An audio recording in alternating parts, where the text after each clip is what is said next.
$25 billion, gone in a single trading day. That's not a typo. On February 24th, 2026, IBM experienced its worst single-day stock crash in over 25 years. And investors think it happened because of a piece of software most people have never even heard of. So what exactly did Anthropic's new AI tool do to trigger this?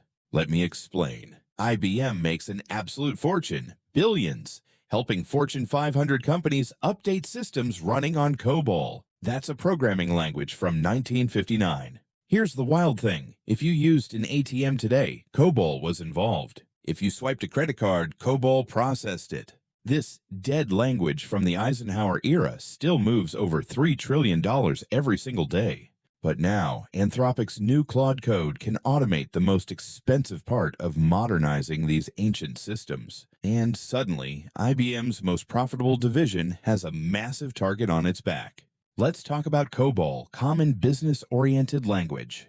Created in 1959, it was designed for business tasks like payroll, banking, and inventory. Over 250 billion lines of COBOL code are still running in production today across financial services, government, insurance. The reason it's stuck around: these systems are extremely stable. Banks literally cannot afford to have their core systems go down. But here's the problem. Most programmers who originally wrote this code have retired. There simply aren't enough people who can read COBOL anymore. Only a handful of universities even teach it. This is called a legacy skills crisis, and it's exactly why IBM charges Fortune 500 companies billions to maintain these systems. Claude Code is Anthropic's AI-powered coding assistant, but it's not just writing emails or generating blog posts.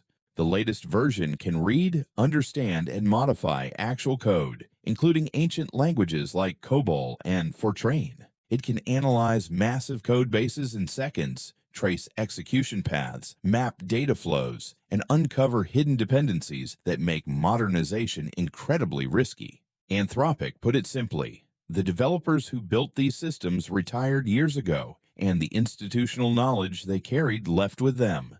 Now AI can do what previously required armies of consultants spending years mapping workflows. That's a massive threat to IBM's $13 billion mainframe modernization business. Shortly after Anthropic's blog post went public, IBM suffered its worst market day in over 25 years, shares plunging 13%. But it didn't stop there. The fear spread to Indian IT stocks too. Tata Consultancy Services, Infosys, Wipro, these giants all fell 4 to 8% because they rely heavily on mainframe and COBOL work for global banking clients. Now, to be clear, markets don't crash over one blog post. But the timing wasn't random. If clients can map and refactor legacy systems with AI instead of armies of consultants, IBM's margins could shrink fast. Investors are pricing something bigger, the end of a pricing moat built on complexity. For decades, legacy tech was protected by complexity. You needed specialists. You needed armies. AI just removed the moat. Now here's what nobody's asking yet. If AI can do what IBM charges billions for, what happens to every other tech consulting firm? Accenture, Cognizant, Infosys, they all make massive money from exactly this kind of legacy system work. We're not just watching one company's stock crash.